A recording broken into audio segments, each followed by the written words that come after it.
All right, so let's get to it. I've already done, kind of a brief introduction. Really, really quick before we get into everything. I just wanted to talk about Avalanche for like 15 seconds.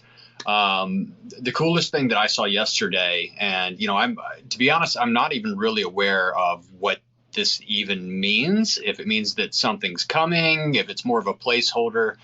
I've retweeted the tweet, so you can go look at it yourselves and see what I'm talking about. But apparently, Grayscale has filed for an Avalanche trust, which is really, really interesting. Now, there's people in the comment that are saying that they're just future-proofing themselves. In the event that there is demand for the product, they wanted to go ahead and claim the naming and things like that.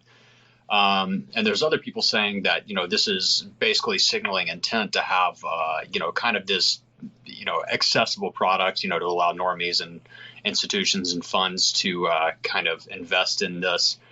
Either way, I thought it was really interesting. If you guys want to see what I'm talking about for yourselves, I did retweet it yesterday. It's a tweet from Nicolas Lemaitre. I probably totally butchered your name, so apologies for that, Nicholas, but super, super cool nonetheless.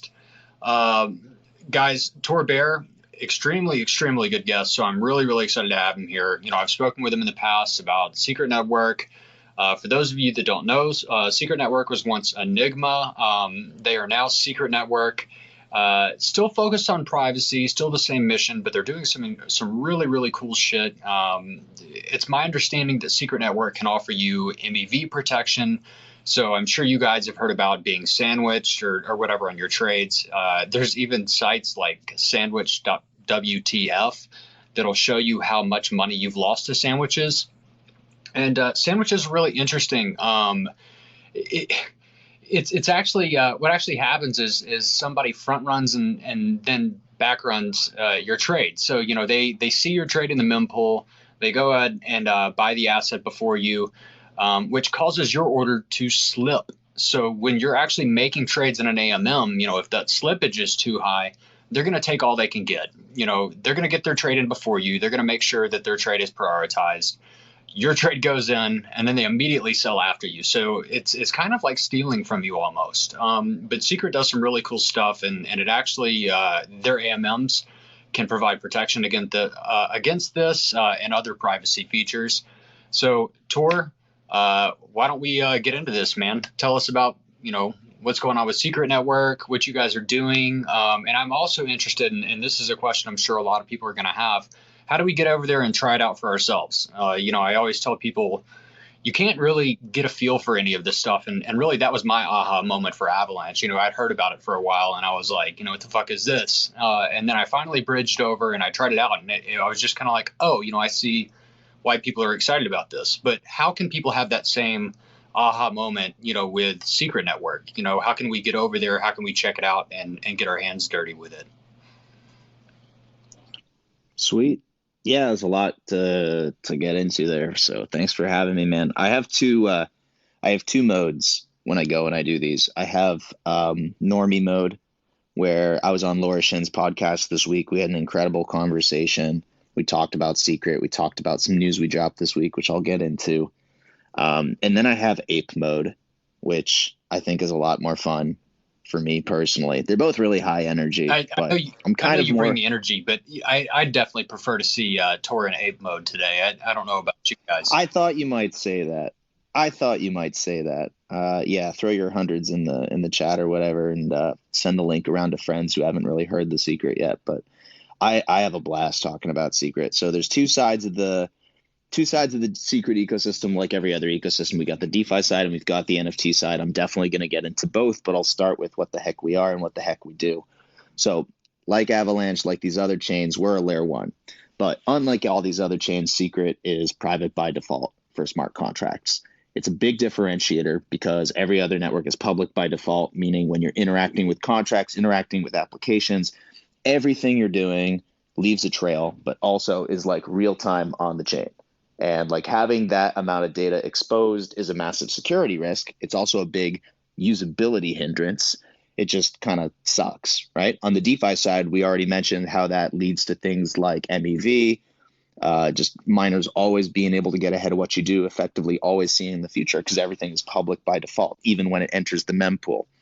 But, on the NFT side, also tons of risks with everything being public by default. Public by default ownership for super scarce items means you're doxing yourself every time you even try to participate in an NFT ecosystem. But also we unlock a lot of stuff by being able to do public metadata or private metadata. So we'll get into all that like on each of those verticals, but just wanted to start by saying what makes secrets so different.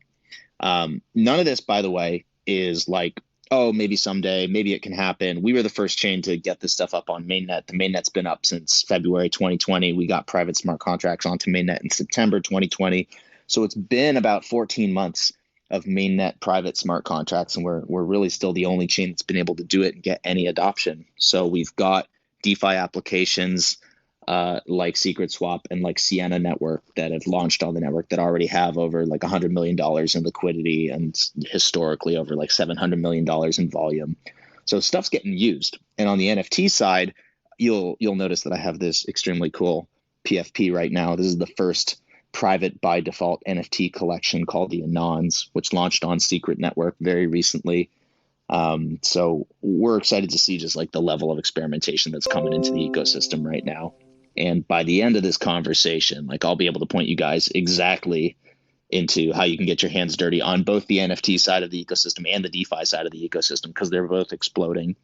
And speaking of exploding, we've got our biggest mainnet upgrade ever in 6 days called Supernova.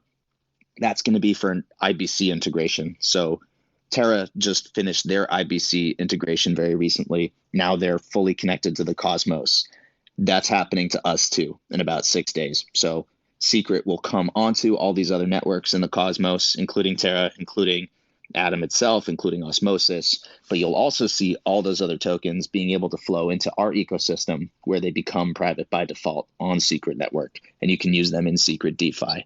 So kind of a massive inflection point coming up right now. That's something that I've talked a little bit about, admittedly not a dev myself. Like, could you walk us through, like, practically speaking, how does that IBC integration, does that make Atom private? Like, does that just, you guys are a privacy layer now for the entire ecosystem? Like, how does that work practically speaking? Yeah, it's a great question. So right now, what IBC enables is token transfers between networks. That's the form of interoperability that takes today. The long-term arc of IBC is even more generalizable, meaning that you can have cross-chain smart contract calls. So that's where we're going with IBC. That's super interesting because we have private by default smart contracts on our network, meaning you can work with encrypted inputs, encrypted outputs, and encrypted state. Where we are today, though, is interesting enough because even just for coin transfers, we do something that no other Cosmos chain can. So let's say you start with Atom. You want to bridge your Atom into Secret Network. So you do that with IBC. And once you've got Atom on Secret, you can wrap it as Secret Atom. We have a bridge to Ethereum right now that lets anybody wrap their Ethereum. You can create Secret Ethereum. You can create Secret USDT.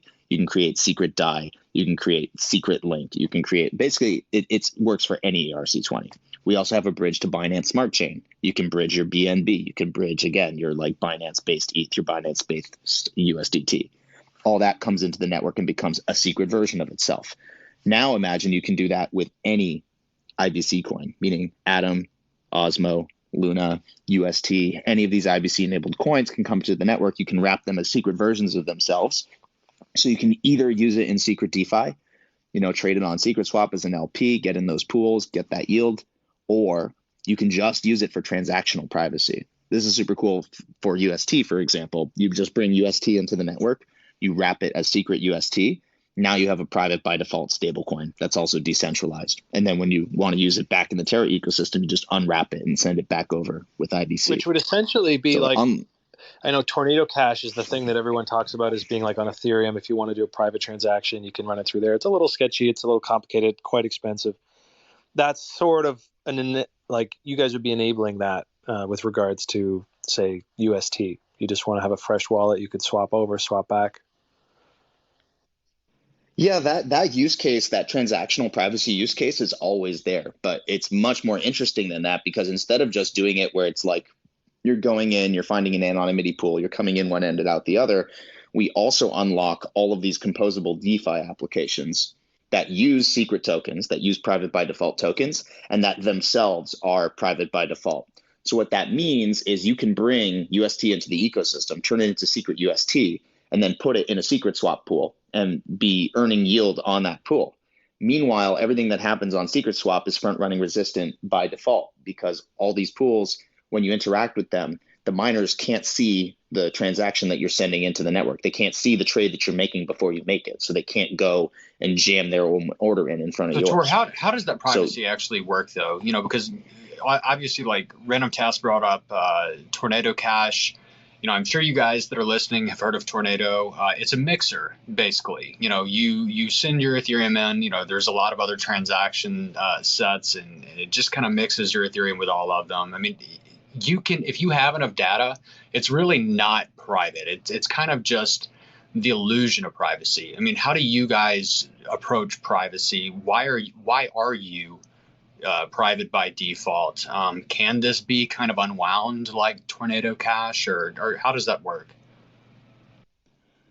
So the way that privacy works on Secret Network is that we allow for private smart contracts and private applications.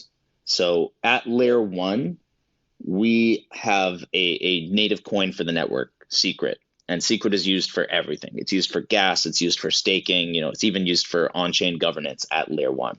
But Secret, the coin, is not a privacy coin like a Monero or a Zcash. So when you're looking at like just using things for transactional privacy, a lot of the time you're looking at either using a transactional privacy coin like a Monero, or you're taking a public coin like ETH or something, you're running it through a mixer like Tornado, and something comes out on the other end. But all those public assets live on a public by default chain. So everything that happens before you enter Tornado Cash is totally public. Everything that happens after you exit Tornado Cash, totally public. And with Monero and Zcash, those are not smart contract platforms. So it's really just for transactional privacy. And as soon as you exit from Monero into something else, or from Zcash into something else that isn't a privacy coin, again, that's now public and transparent. So for us, Secret is not a privacy coin. Secret is actually transparent and public. And you actually want that at layer 1. It means that exchanges can list it. It means that governance is more transparent. Like, there's very clear reasons why you would actually want that public piece at layer 1. But all applications built on the network utilize encrypted state inputs and outputs. It's private by default applications, meaning all the tokens that exist on top of that base layer are where you get the privacy. That's the concept, because when I've been messing around over there on the DeFi on Sienna and doing some LPing with but to get access to that, I had to swap Secret to S Secret, and that's, I guess, the privacy, or the different layer. So, a big part of the show is about really educating and empowering people through that. So I'm going to jump in with these little aha moments as we go, because I think a lot of this stuff is at an education layer for most people. It's a completely different design space. So going into Secret for the first time has a ton of aha moments. It's not like interacting with any other public by default blockchain. There's all these little things. Some of them are actually, they can be negative because they're just like surprising user experience things where you're just... That threw me off first. Because your wallet doesn't even know its own balance, right? Is that the idea until you sign it? Yeah, we actually have a new system for that coming out. So we started with this viewing key system where, as a user, you need to generate a viewing key to see your own wallet balances. Now, because it's your wallet, you can generate a viewing key, and then you always have that viewing key. You don't have to regenerate it. You can always see your balance. That's how you protect your privacy, but you also get the option of, if you share that viewing key with somebody else, they can also see what they need to know about your wallet. So that way you can share your information with your accountant, but not with literally everybody else in the blockchain. This is how things work in the real world. We just want things to work on the blockchain like they work in the real world. Otherwise, you're not going to get the trillions of dollars of value that exist in the real world to end up on the blockchain. Like, banks don't want to box trillions of dollars worth of transactions. And that is exactly my long-term thesis here with Secret, and we've been talking about on Twitter ad nauseum, is really the idea that the final iteration of DeFi has to have a privacy layer, because that's the status quo. Yeah, so one aha moment people might have on this little space is that you can't actually start public and go private. The question that I get from people a lot who just aren't really familiar with the concept of a private by default chain is like, why can't Ethereum just slap privacy on top? Why can't you just have Ethereum, but bam, you've got this private layer where you just use Tornado for everything? But the thing is, like, all of crypto is powered by this idea of asymmetric cryptography. You can go from private to public. You can always choose to reveal something that started private. But once it's public, once the cat's out of the bag, right? Like once your wallet is doxed, it doesn't become undoxed. You can't rewrap it. And losing that level of choice and losing that level of functionality, people don't know how much that costs them because they've always been public by default in Web3. They just take for granted that none of this is possible. Then when you start experiencing a private by default ecosystem where you experience that level of choice, it starts to be an aha moment of, oh, this is how things should have been all along, because this is how it is in the real world. I don't just leave my front door open all the time and let everybody hang out in my house. I don't throw all my bank statements into the street. Like, real world ownership is actually substantially more private and protected, even though it's not as sovereign. There are more protections with real world ownership than there are currently with Web3 ownership. So if we want to do better than the real world, if we actually want to make this a better, more empowering Web3 internet, there has to be privacy considerations at layer one and by default, because that's the only way that you can maintain user choice. Tor, I am curious. I obviously, like, I agree with what you're saying. Very, very few people here have taken adequate steps to ensure privacy, myself included. What are the trade-offs, that you guys have encountered by enabling privacy by default? And I'm sure there are some, and maybe Right. They just aren't that significant, and everybody should kind of be looking into privacy by default. But there's got to be some cons to this, at least with the way the technology is right now. Yeah, I hate to say like pros versus cons, but you're right to say trade-off. Everything kind of exists at if you guys are finance nerds, like the idea of an efficient frontier. Somewhere on that trade-off curve, you are getting the maximum expected value from these services and from these platforms based on what you would be able to achieve. So with any technology, there's always a trade-off between things like security, performance, cost, and secret is no exception. So a lot of what we've tried to do is, how do we place ourselves on that efficient frontier where we've differentiated, saying, let's provide as much privacy as possible to protect user experience, but also to enable new types of applications to be built that could only be possible on secret, with secret tokens being one of those types of applications, but also secret NFTs and all these interesting secret DeFi applications that are front running resistant. We needed to end up somewhere on the frontier where all of this was possible. With a lot of different privacy solutions, you don't end up with that level of programmability or generalizability or composability. So we had to make choices that would allow us to stay generalizable, but also protect privacy, but also have strong performance. So other privacy solutions that are just like pure cryptography-based privacy solutions that layer on top of other networks, you get a different design space and you get different trade-offs. They tend to be a little bit more trustless and a little more decentralized, but they're much higher cost. They're more challenging for developers who might have to develop their own like zero knowledge circuits and things like that. And they're for much more like narrow use cases, like multi-party computation being used for key management, but you can't do generalizable smart contracts. So where we are on the efficient frontier is we've made some choices at layer one to say, we use a combination of hardware technologies and software technologies. Using hardware as part of this stack gives us a lot of cost and performance advantages. The disadvantage is that it introduces a new point on the attack surface if that hardware is able to be compromised. So instead, we spend all of our time ensuring that the hardware compromise is as impossible as possible. We take every protection that we can make. And I know, for example, like Avalanche uses SGX and trusted hardware as part of their stack for their bridge security model, for example. A lot of different projects have made this exact design choice because of where it exists on that efficient frontier between we want these performance and cost advantages, and we're willing to accept these trade-offs. So those are the trade-offs that we've accepted. And I think that if we made different decisions, we would either not be on mainnet, we would have no adoption, it would be super expensive for the user. They wouldn't be finding really any more benefit at the end of the day, because to us, what ends up mattering is like, how is the user getting an advantage in this system? And if we make it super hard to use the system, or we make it super expensive to use or super complicated, and the user just doesn't end up getting that much more out of it, we just get to call it a little bit more trustless, then to us, that's not a good trade-off for the user. And ultimately, the user won't accept it. And what we care about is adoption.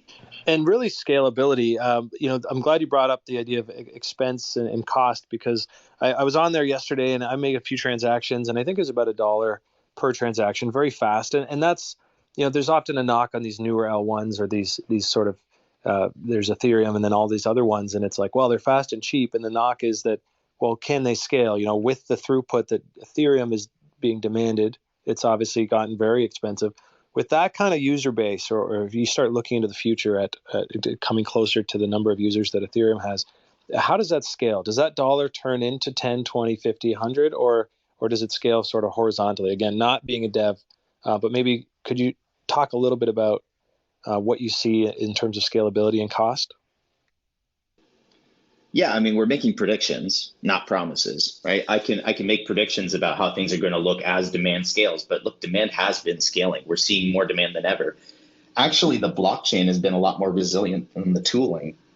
We had a number of applications in the network get overwhelmed with like recent demand for our NFT launches. We launched the Anons, and like the main wallet for the network, the nodes got overwhelmed because they were being asked to query like really often. So a lot of the optimizations actually have to be made at the tooling and application level. The blockchain was fine. Like the blockchain didn't halt, it didn't like kick stuff out. It just like, if you don't optimize the gas in the contracts, you can lock up the chain.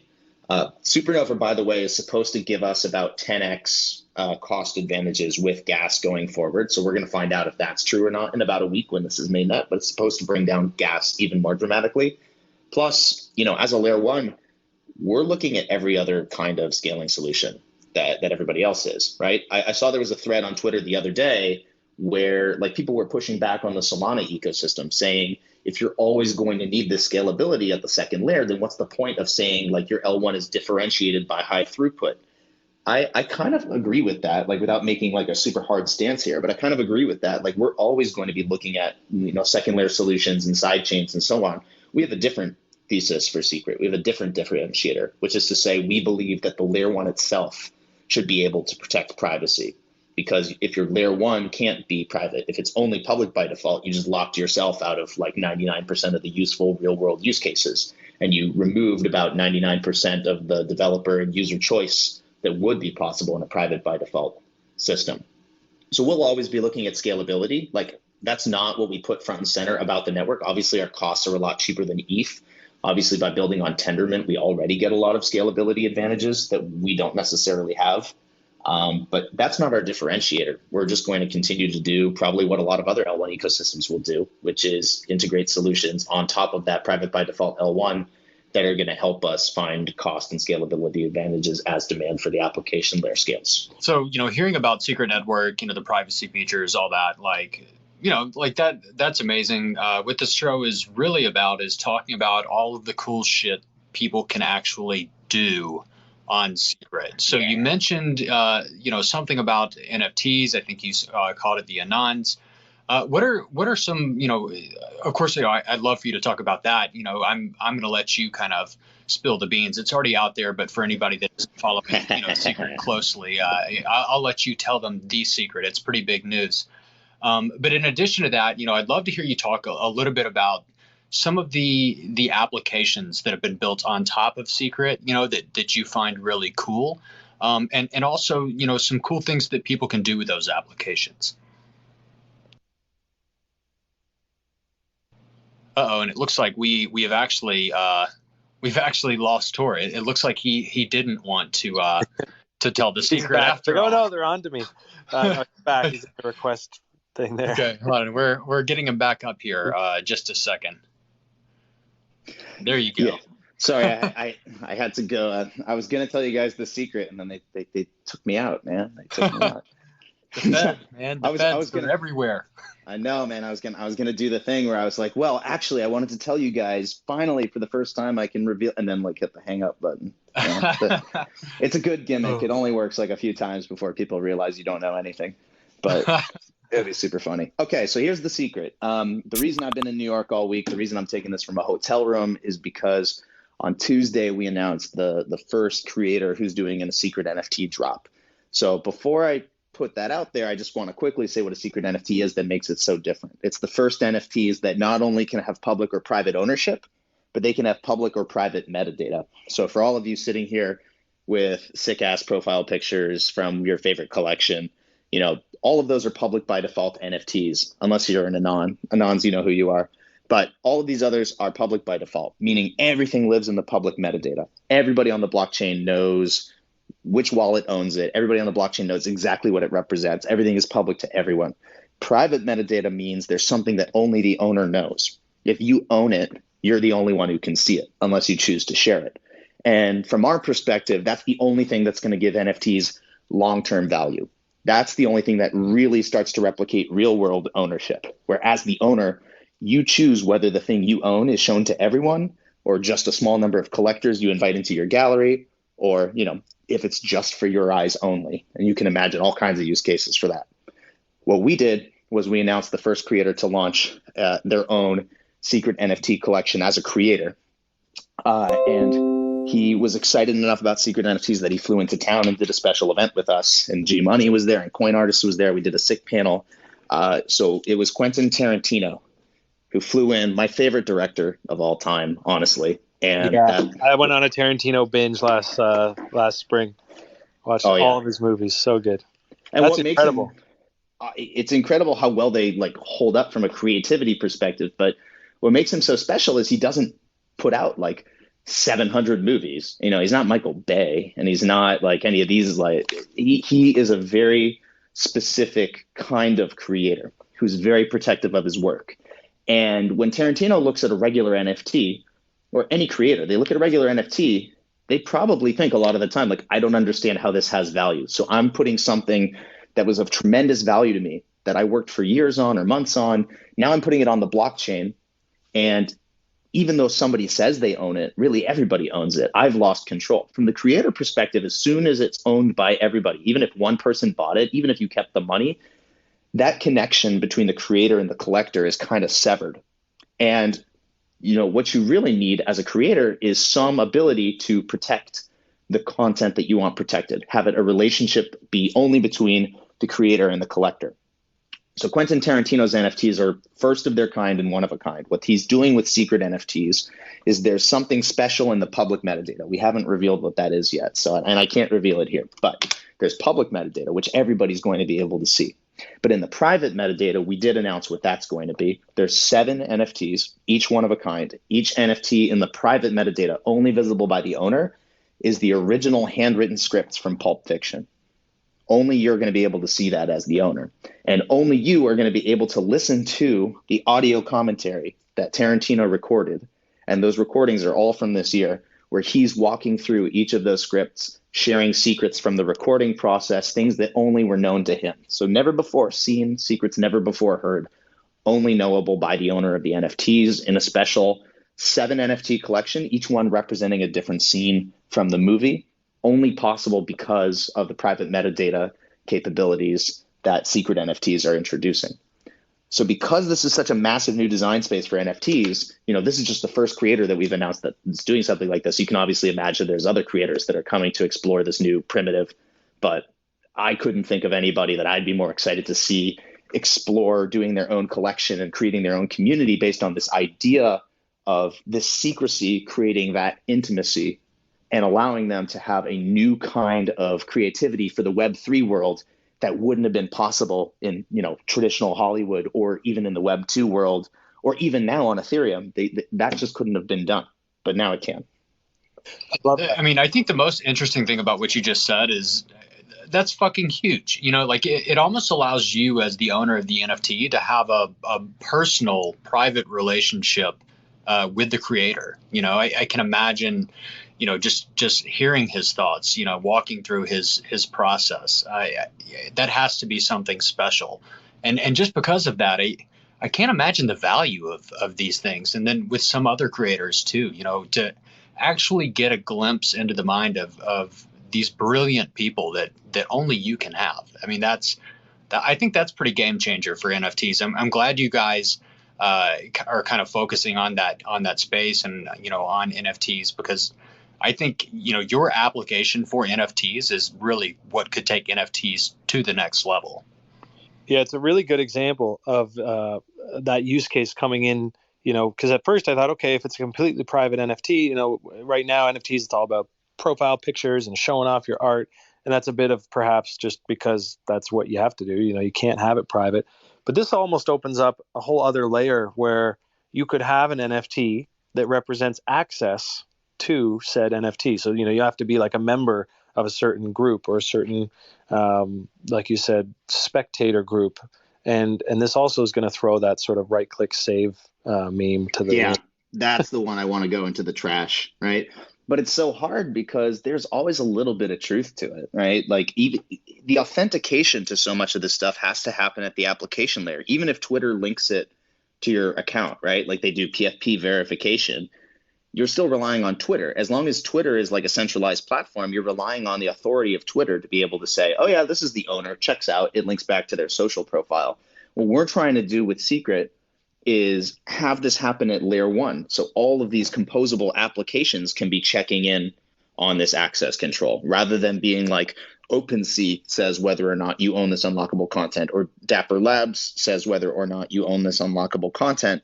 It's another decentralized system that's mediating that. It's baked into the smart contract itself, because with secret contracts, only the owner can decrypt it unless they choose to allow it to be decryptable by other parties, unless they choose to share that access.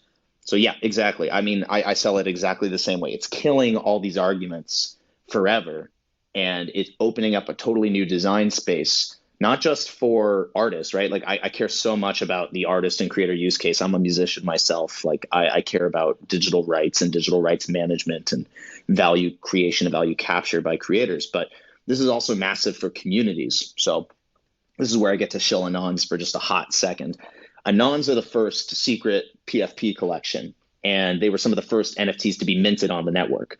And what Anons do with the private metadata is really unique. In the private metadata, you actually can embed your Telegram handle, and the Telegram group can check, the private metadata, whether or not you're a member of this Anons group. But it's not public on the blockchain who owns all the Anons. You can't go and check which wallets actually own it. And you can't see for each Anon which Anon is associated with each Telegram handle. But if you're in the Telegram group, you provably know that everybody else in that group has their own Anon. So it's a way to have a protected and private community that's also based around this idea of shared ownership and shared identity. And what I think Anons is going to pave the way for is a number of other communities that spring up around that same level of like permissionless access control that also gives you a strong sense of shared ownership. They're just the first example of how this can be done. But obviously, first examples are sometimes the strongest examples. And that's why we're also excited on the creator side to have Tarantino, somebody of his stature, coming and saying, I believe in this vision of NFTs versus, we go and, are working with some D-lister who like made a bad real estate investment, right? Like this is somebody who can do whatever they want, and this is what they've chosen to do. Absolutely. I'll admit I'm a little sad. I missed the Anon NFT drop. My buddy told me about it after the fact. And there's only 580 Anons. It's so a super restricted set. Is there a marketplace for that? Like where, as a user, somebody listening, they say, you know what, I do want to go dabble. Is there like an OpenSea equivalent over on Secret? Where do we go? I'm so glad you've asked. I'm so glad you've asked, Anon. So yeah, we've got Supernova, this big upgrade happening. Like, by the way, we didn't pre-prepare any of this. It's just like, we think about all the same stuff. So I'm getting walked into all these awesome answers. But the Supernova upgrade is happening on November 10th. After the Supernova upgrade, a lot of different things are launching on the network that we're kind of waiting for the big upgrade to happen so that all that can start coming on chain. So the first NFT marketplace to launch on Secret is Stash. And Stash has been in development for quite a while. It's actually built partially by the guy who invented the secret NFT, Bedrick. And this is coming, I will say, I can't give a hard date. They'll kill me.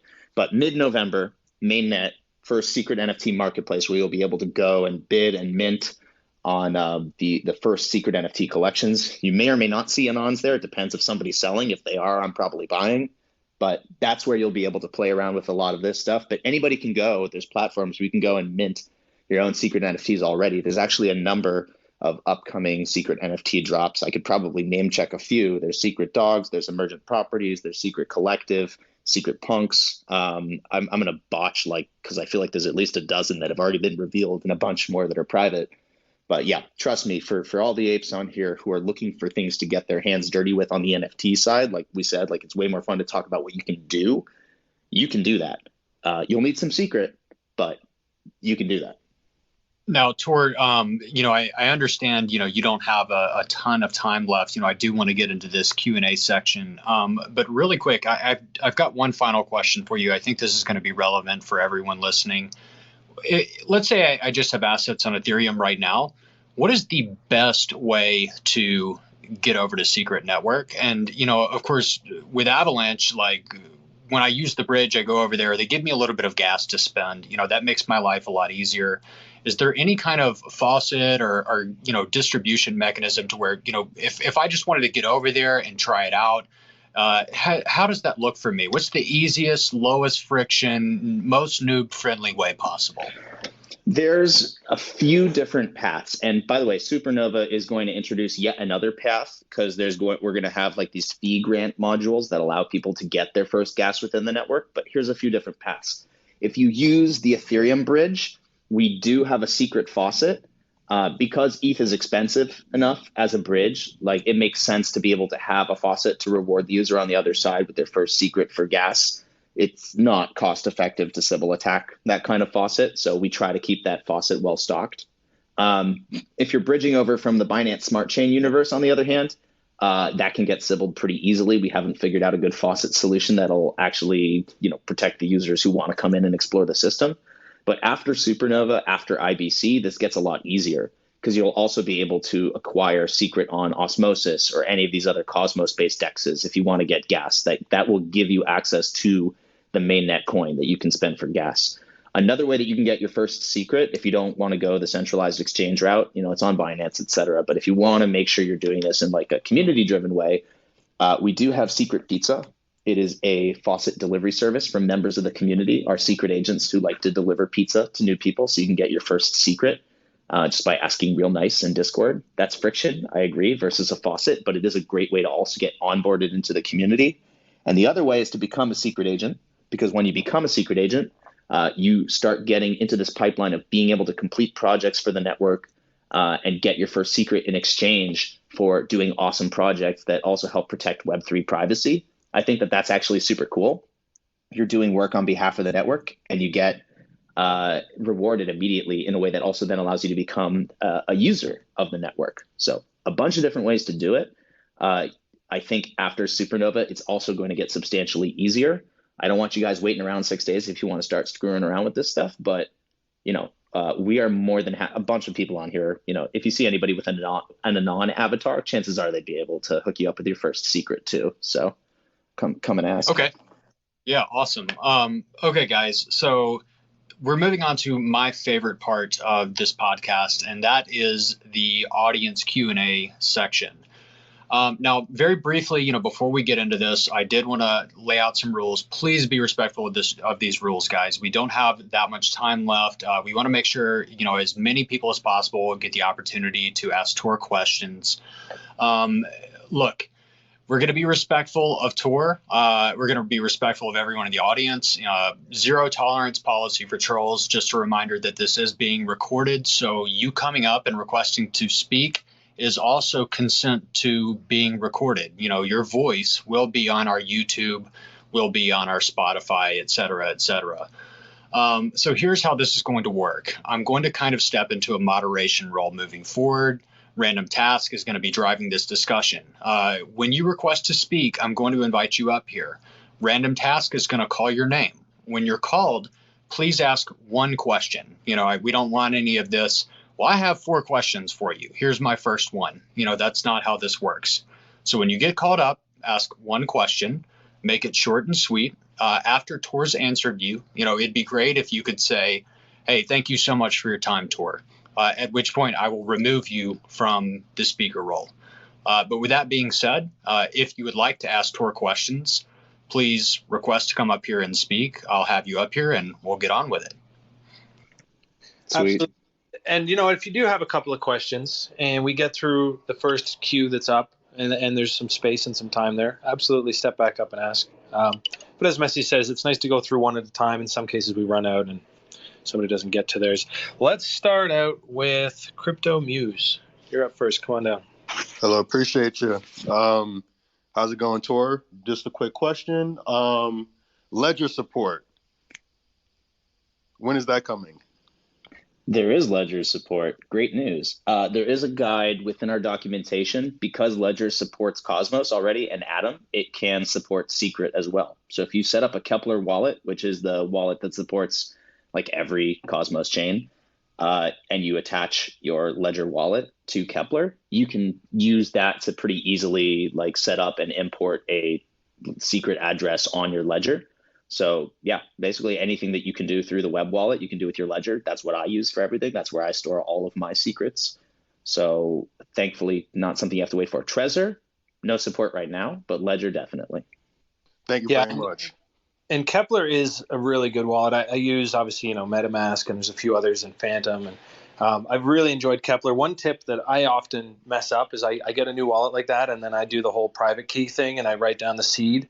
And then I go to connect Ledger and I realize that generates its own. So you can actually skip the initial seed phrase and just get right into connect to my Ledger. And then you can, so just for those of you who didn't know that. That is a hot tip. Yeah. Spike, you're up. Hey, thanks for having me on, guys. I actually just learned about Secret Network because of the space, and I'm super intrigued. And I'm wondering, is there going to be cross-chain interoperability? Like if I have NFTs on Ethereum, if I have NFTs on Tezos, would they be able to interact and be secret? Amazing question, and very important for creators, right? Because they want to take advantage of the demand that already exists on these other networks, but they're really intrigued by like the private metadata model.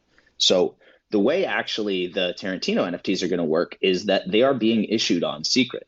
Right, they're being issued on Secret, meaning the private metadata is protected by Secret. All that private ownership is protected by Secret.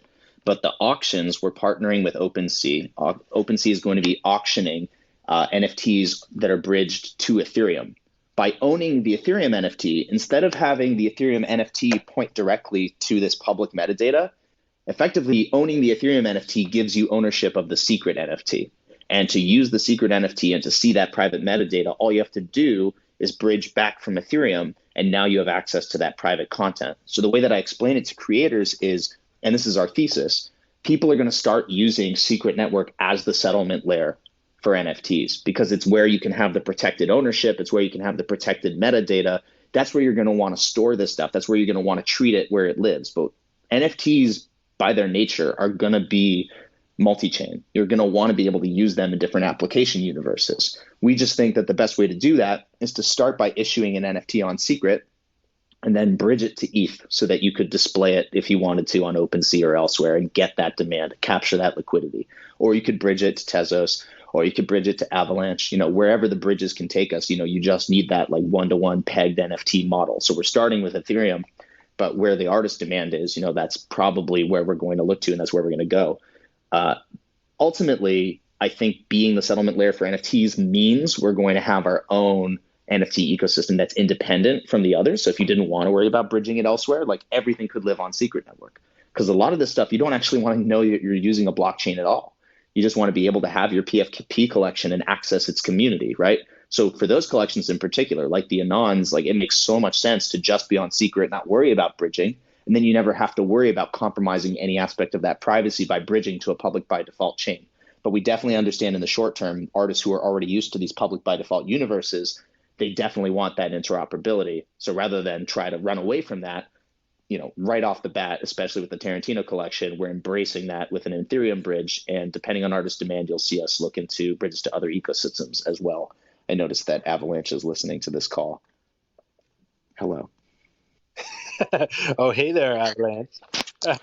Hi, how does the Shade protocol fit into the secret? Hold on, no one called on you.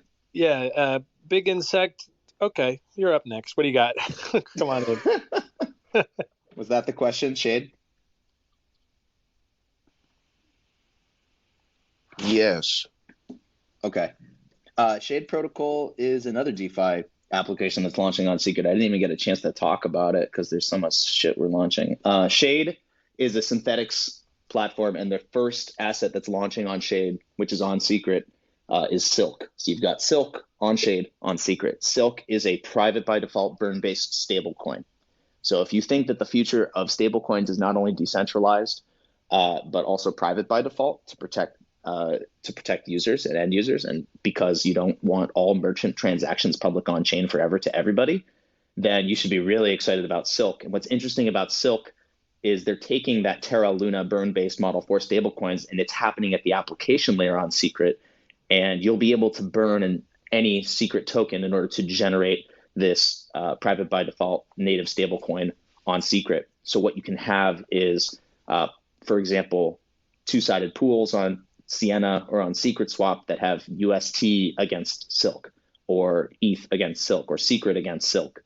It just unlocks a whole new level of liquidity for Secret. Shade is going to launch soon. Again, they'll kill me if I try to give a date, but they have launched on testnet, and the team is incredible. They've been in our ecosystem for years.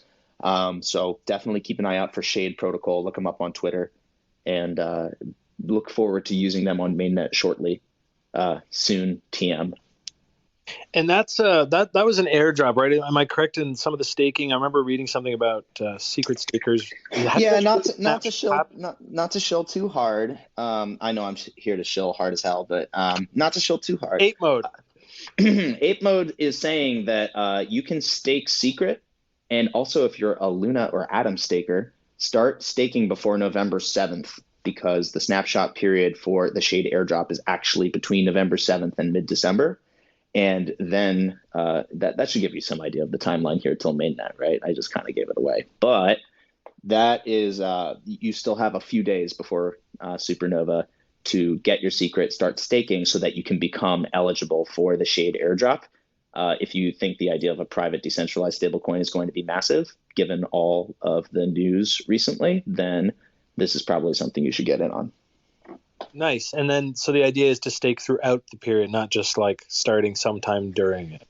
Yeah, but you should also know that if you stake Secret on Secret Network, currently ROI is around 25% annually. So staking your secrets is a really, really awesome way to go.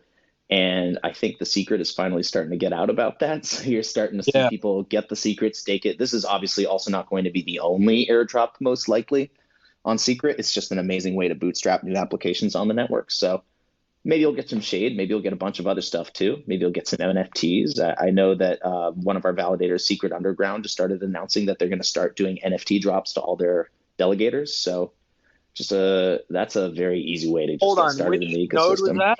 I'm going to write that down. Secret Underground, yeah. It's spelled with a bunch of weird characters. I don't know if Julian's on here, but he actually contributed a lot of the art to Secret early on. A lot of the illustrations you see on the Secret Network website came from him. So if you like that stuff, you'll probably like the NFTs that are going to get airdropped to you as a staker. So, but every node in our network does something cool, right? Everybody's doing something awesome. They're all rewarding delegates in their own particular way. It's a super friendly but also competitive staking ecosystem. And the net result is, as a delegator, you get all that opportunity, you get all that upside, you get your 25% ROI. It doesn't have to be complicated to start carving a place out for yourself in the Secret universe. You can do a whole bunch of shit right away.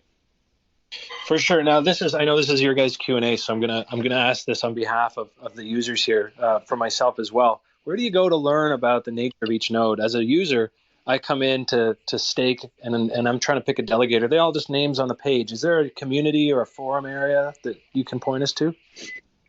Yeah, I mean, go to the main chat is like in our Discord. All right, so you can look up the Secret Network Discord. All the links are on the main website. And then we have a forum, which is forum.scrt.network. A lot of them are listed on our official ecosystem page at scrt.network. And then I think we also have a place on GitHub where it's a profile section under the Secret Foundation GitHub where we've allowed validators in the network to contribute some information about themselves. I think we're just going to keep finding ways to allow these validators to reach the community more directly. Yeah, we know it's intimidating for people coming into ecosystems for the first time, trying to figure out who's who does what. Ultimately, all the validators in the network are awesome. They all have good uptime. They're all actually like great people and teams of people. Do a little bit of research if you want, but also help us decentralize the network. Remember to support some of the smaller validators. I don't really think you can go wrong with any of the validators in the network right now.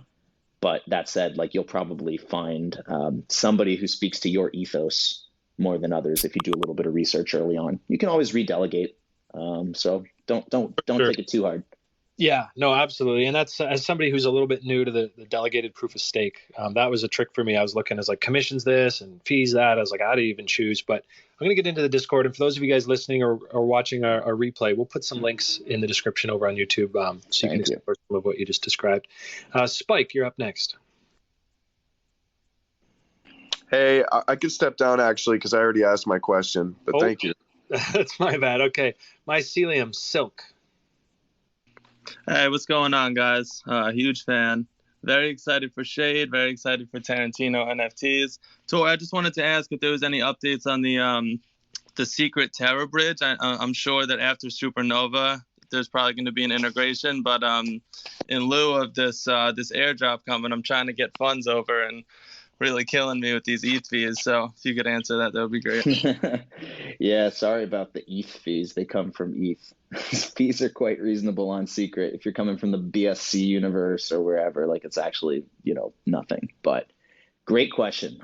We did announce a while ago we're working with Terra on a bridge. Things ended up with the timelines where Terra pushed off their IBC upgrade for a bit. So everybody pushed off their applications for a little bit. Now the timelines have actually matched up such that it makes a lot more sense for us to launch just with the IBC-based bridge. And then what we're looking into is bridging contracts across the network. So immediately with IBC, what that gets you is the ability to move UST and Luna and any of the other Terra-based stablecoins, actually, because they're all module-based. You can bring them into Secret Network, wrap them as Secret tokens. You'll get that right away. You'll also be able to move Secret into the Terra universe. And you'll be able to move Secret onto Osmosis, et cetera. So the immediate on-ramps that you're going to get are via the Terra universe and via Osmosis and the other Cosmos-based dexes like Gravity. So that's really exciting. That's the state of the Terra bridge. Now, what that means for other Terra-based assets, like mirror assets getting into the Secret ecosystem, just the timeline on that got pushed out a little bit just from the complexity of IBC. But I think most of the demand especially is on UST integration. So that's what we prioritized, and that's what we're getting immediately after IBC. Very cool. Thanks, guys. All right. And 48, you're in. Hey, what's going on, everybody? Huge fan of Secret. I come from a security background, so just seeing things like this really has intrigued me, to say the least.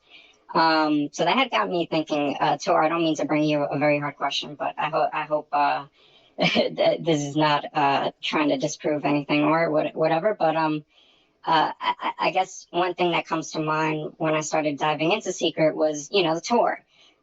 So, okay, Tor is anonymous in theory, but, I would say is how Tor isn't completely anonymous because I guess in theory the NSA can own enough of the nodes that they'd be able to track the entire traffic all the way through. So that had me thinking about how Secret is going about this. Have you guys considered this problem when it came to engineering the network? And answer one or the other. I guess they're the same question. More importantly, has this been given any thought, in terms of mitigating this type of issue as the network continues to scale? Do we, have an entity that we should think of that would be looking to do something like that, or just curious for your thoughts on that, if any? I have thoughts, yeah. I mean, we've definitely thought about everything that you're raising. You can't build a privacy or security focused protocol and not think about like what does it look like to have a state level actor in the network or taking interest in the network, or what does it look like to secure billions of value or trillions of value in a network versus a few millions? Like where does then the incentive model move? And all of those are really open questions for most blockchains because they haven't scaled to that point. They haven't received that level of interest. And as we discussed earlier, I don't know if you were on at the beginning of the call, like we talked about this being like an optimization problem, but not a problem of perfection. There's no perfect solution. There are, however, like trade-offs that you make along the way in order to protect yourself or to do progressive decentralization or whatever else you need. So I don't think we'll ever end up with a perfect solution, but we can have solutions that we know for certain are better than others, right? We know this is for certain better than a purely public by default solution when it comes to, preventing surveillance economies from popping up on the network or from dominating the network, which is always a re-centralizing force. What I think about is more like how can we protect the users in the system ultimately? Like where are they going to be getting the greatest protections, and like where are the weakest points in the network that would allow for like their trust to be exploited? And I think what we'll see is a lot of experimentation at the application layer, and even some solutions like being layered on top of our L1 to improve those kinds of protections. And that experimentation at the app layer, there's going to be a lot of competing solutions. They'll all come with their own cost and security trade-offs. But by layering those solutions, we'll get even more guarantees against those level of actors in the system. And then it'll just be up to the users to say, I'm comfortable with that level of trade-off. And then in the other direction, you'll probably see regulated DeFi, compliant DeFi on Secret Network, because what you can have is whitelisted applications where there is KYC for actors in the system. But this happens again at the application layer. So there's an application deployed on the network where whitelisted addresses can interact with the application, but the data is still private. So as a bank, you're trading against other banks, but you don't know which bank, and the data coming into like the dark pool system, let's say, is not known. So that's compliant DeFi on Secret, living alongside permissionless protected DeFi on Secret. Like all of this is possible in the design space. It just really comes down to like, what are the risks to the users who would use those applications? What security models are they comfortable with?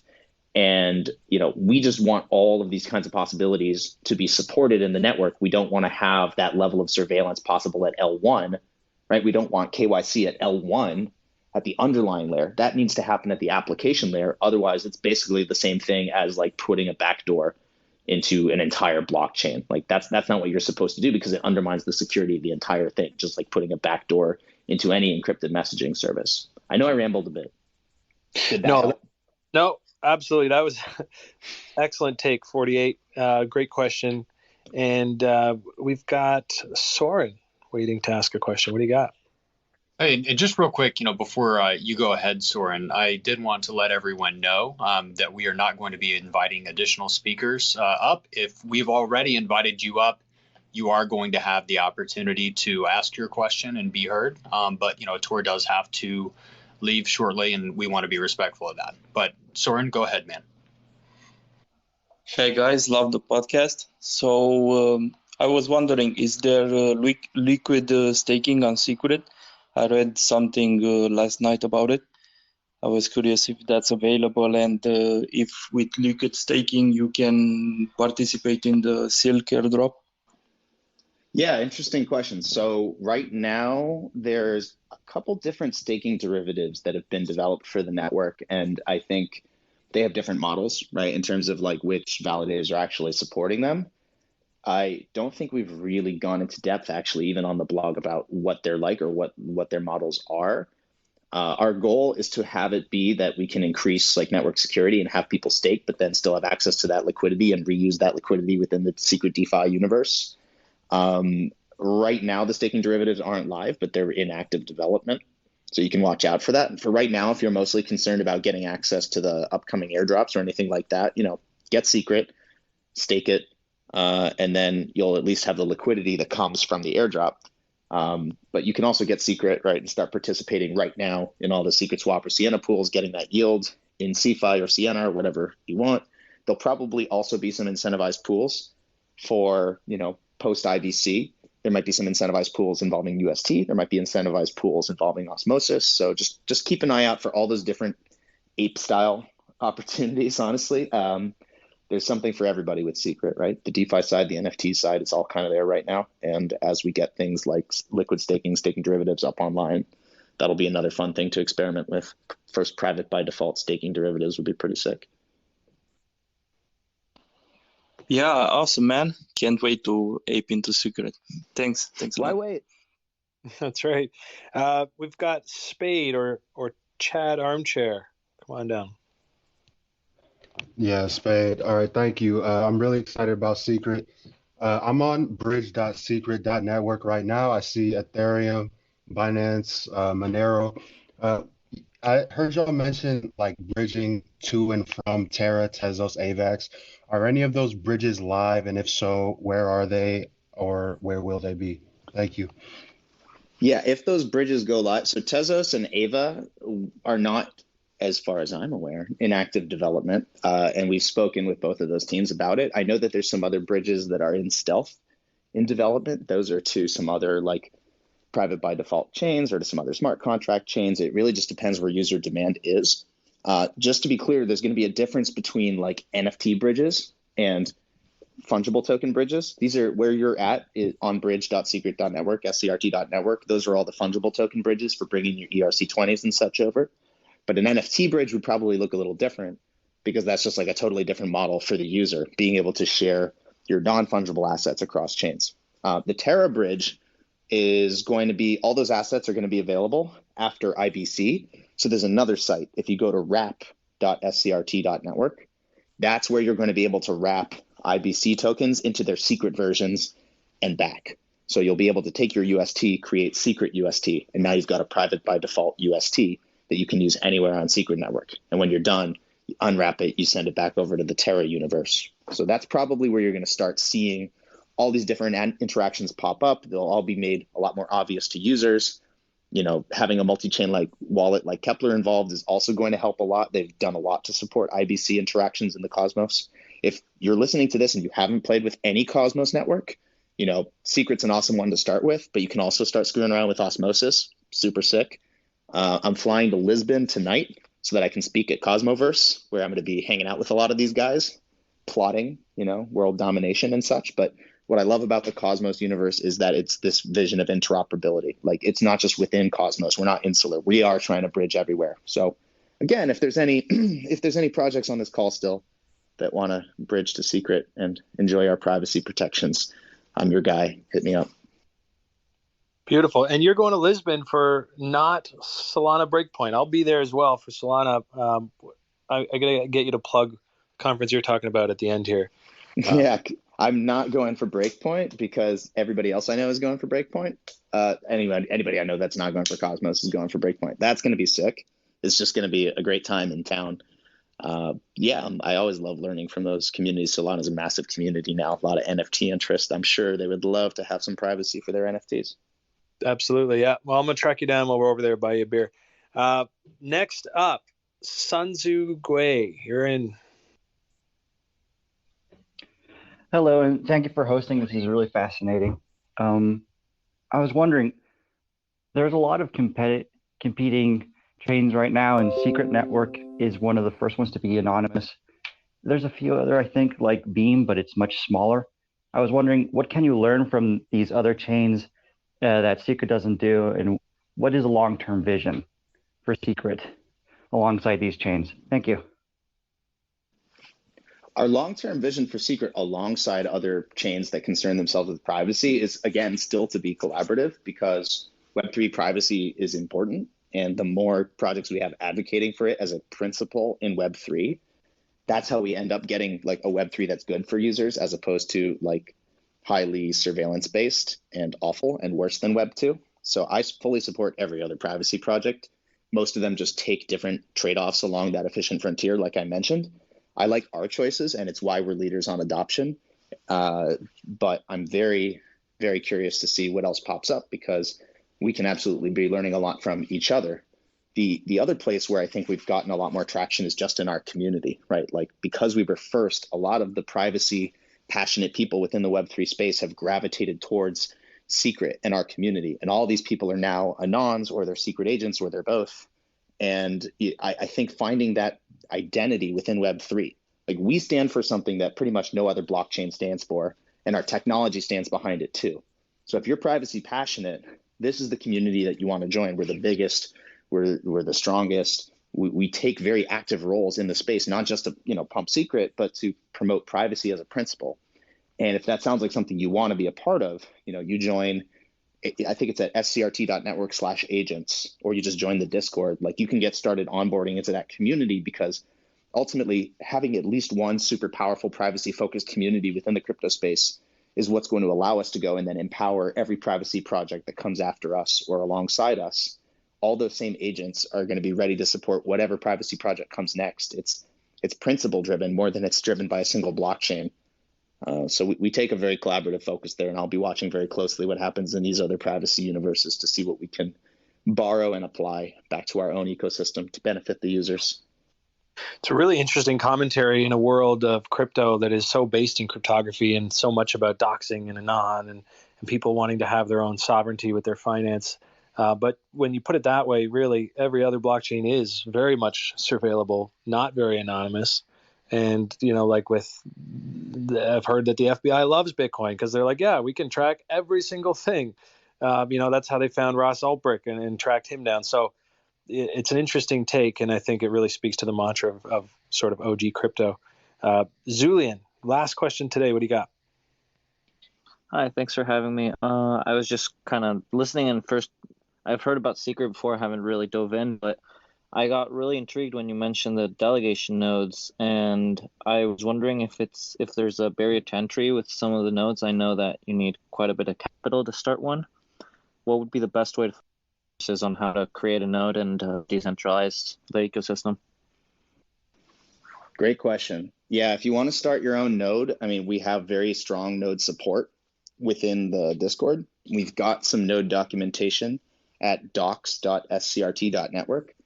And, you know, we do have some specialized requirements for the nodes because we have to be able to give those privacy guarantees. So it's worth reading up on. It's not for everybody, right? Running a node can be tough, but we do try to make it easy for people who do want to decentralize and strengthen the network to operate their own node.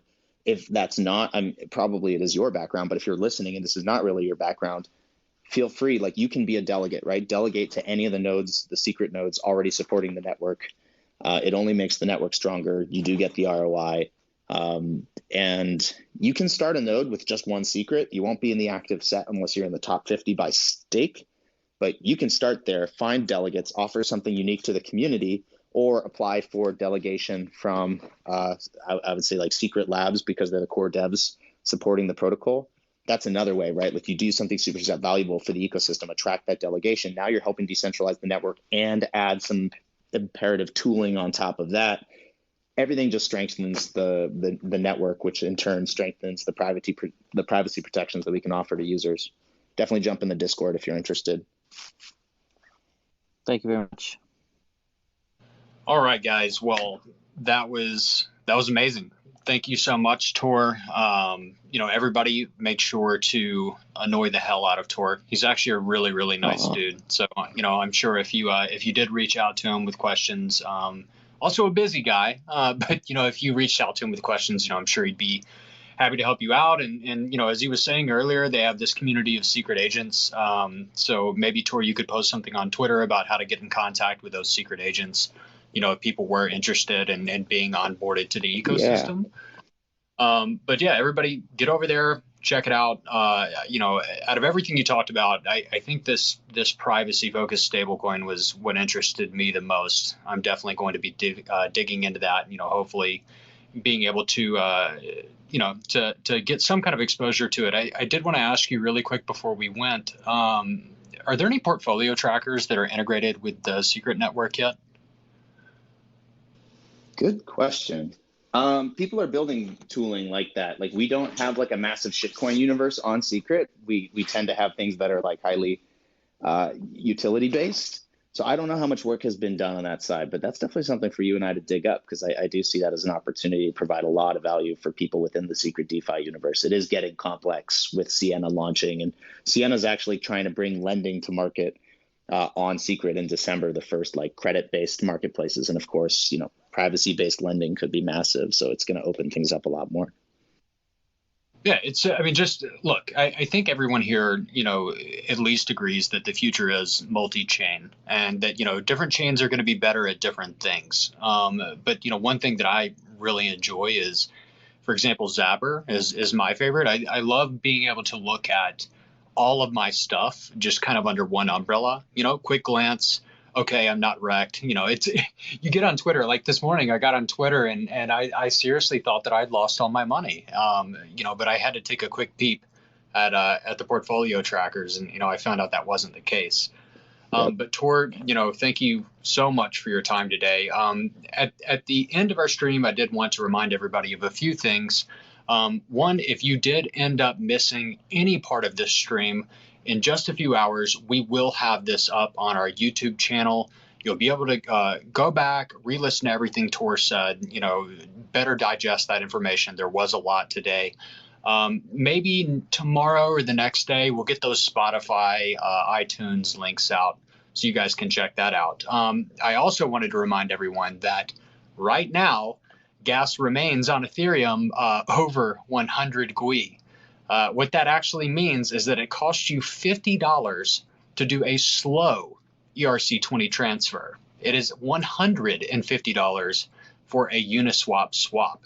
So, of course, I'm a huge Avalanche fanboy. You got a bridge over there, okay? Go to bridge.avax.network. They're going to give you some free gas. It costs literally less than 50 cents to do the same shit over there. Just for a simple transfer, it's around 10 cents. So you guys make sure to check that out.